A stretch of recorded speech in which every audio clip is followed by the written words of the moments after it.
네, 안녕하십니까. 김 선생의 서울 이야기를 지내는 강사 김효입니다.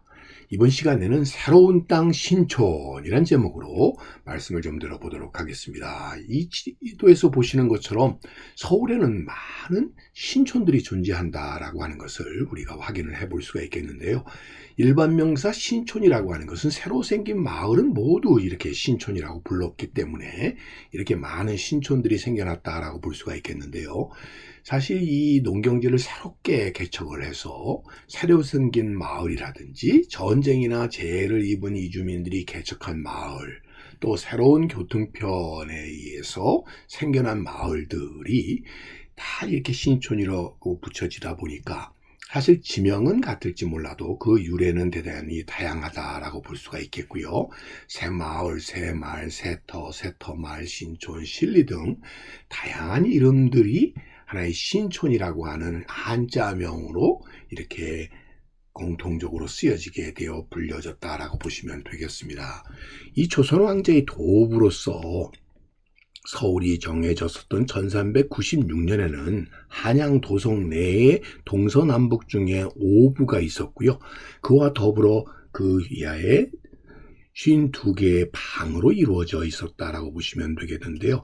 특별히 이 한성부의 도성 5부를 둘러싸고 있는 성저 심리 지역도 한성부에 속해 있었고, 이것이 오늘날의 그린벨트와 같이 이 한성부의 급격한 팽창을 막고 있는 하나의 중요한 장치가 바로 이 성저 심리에 해당이 되었고, 그렇기 때문에 이 조선 왕조의 도읍으로서의 한성부는 사실 조선 역사 내내 이것이 팽창되지 않은, 확장되지 않은 상태를 그대로 유지할 수 있었다라고 보시면 되겠습니다. 그러던 것이 1911년 이래로 점차 이 서울이 확장을 거듭하게 되어서 오늘날 25개의 소위 행정구를 갖고 있는 인구 1000만의 도시로 이렇게 팽창을 하게 되었다라고 하는 것을 우리가 알 수가 있겠습니다.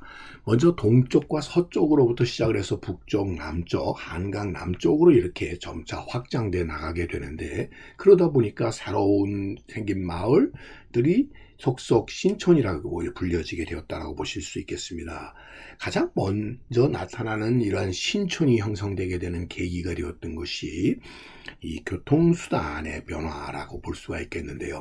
1900년에 등장하게 되는 서울 장안의 이 전차, 특별히 이 홍릉이라고 하는 새로운 왕릉으로 접근하기 위해서 청량리선이 이렇게 만들어지게 되면서부터 이 지역에서부터 동쪽 지역에 새로운 신촌들이 생겨나는 계기가 되었고요.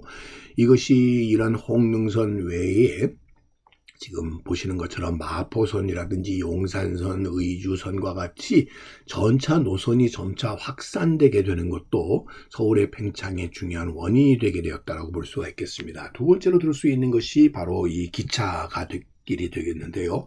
경의선 이래로, 경인선 이래로, 경의선, 그 다음에 이 지금 보시는 것처럼 원산으로 가는 경원선, 과 같이 새로운 철로의 건설이 서울을 확장시키게 되고 이곳마다 새로운 신촌을 만들어내게 됐다라고 보실 수 있겠습니다. 1900년 한강 철교 이래로 1917년에 한강 인도교가 건설되면서 한강 남쪽 지역에도 새로운 마을들이 생겨나게 되는 계기를 이루었다라고 보시면 되겠습니다. 이렇게 소위 교통수단의 확장과 교통편의 증설 자체가 새로운 신촌, 새로운 서울을 만들어내는 계기가 되었다고도 볼 수 있겠고요. 1925년에 있었던 을죽대홍수와 같이 한강을 둘러싼 그 각 지천 지역의 저지대가 침수되는 이런 범람하게 되면서 기존의 택지, 주택지로 돼 있었던 것이 수해 위험성 때문에 새로운 마을들이 생겨나게 됐다라고 보시면 되겠습니다. 이것 또한 중요한 신촌이 형성되는 계기가 되었다고 볼 수가 있겠고요. 또 그뿐만 아니라 새로운 취락들이 형성되게 되면서 그에 따라서 자연스럽게 등장하게 되는 시장들의 형성도 중요한 계기를 이루게 되었다고 볼 수가 있겠는데요.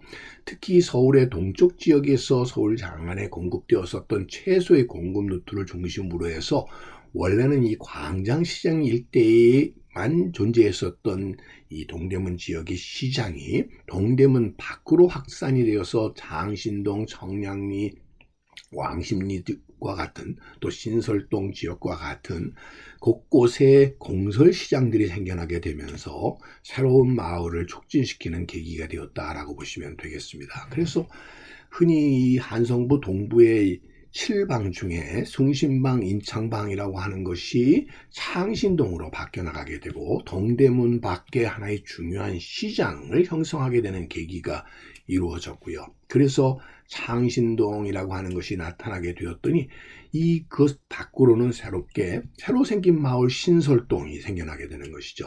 신설동이 생겨나게 되는 계기가 되었었던 것은 중요한 것은 이 전차 노선의 건설 이 계기가 되어서 새마을 신리 이렇게 불려지게 되었던 것이 그 이후에 을축 대홍수 이후에 신설동에 소위 그 경성 경마장이라고 불리우는 신설동 경마장이 생겨나게 되면서 특별히 더 신설동 지역이 급팽창하게 되는 계기가 되었다라고 보실 수 있겠습니다.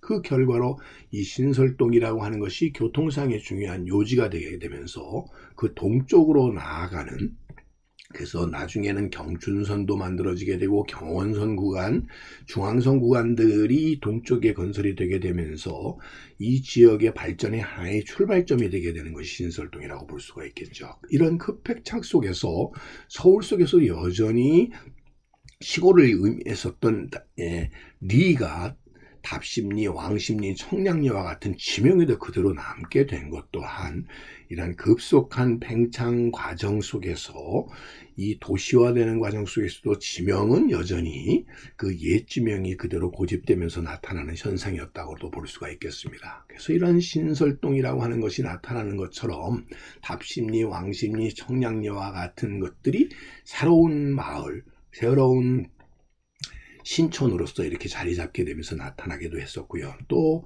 이 전란을 겪게 되면서 나타났었던 곳곳에서 공단이 형성되면서 집단주택들이 형성되는 소위 영단주택이라는 것이 나타나게 되었고 그 영단주택들이 곳곳에 세워지면서 자연스럽게 새로운 마을이 이렇게 형성될 수밖에 없었다라고 보시면 되겠습니다. 그래서 서울 전역에서 나타났었던 이런 국민주택이라고 이름 붙였었던 새로운 집단주택 단지들이 결국 새로운 땅 신촌을 형성하게 되는 계기가 되었다라는 것을 우리가 알 수가 있겠습니다. 그래서 이 지도에서 보시는 것처럼 새로운 땅이다 보니까 자연스럽게 붙여졌었던 신촌이라는 이름들이 서로 이제 혼란을 막기 위해서 각각의 행정 동명 등으로 이렇게 바뀌어버리게 되었지만 여전히 이곳이 새로운 주택지, 새로운 교통상의 요지 이런 다양한 목적 아래에서 세워진 마을들이라고 하는 공통점을 갖게 되었다라고 보시면 되겠습니다.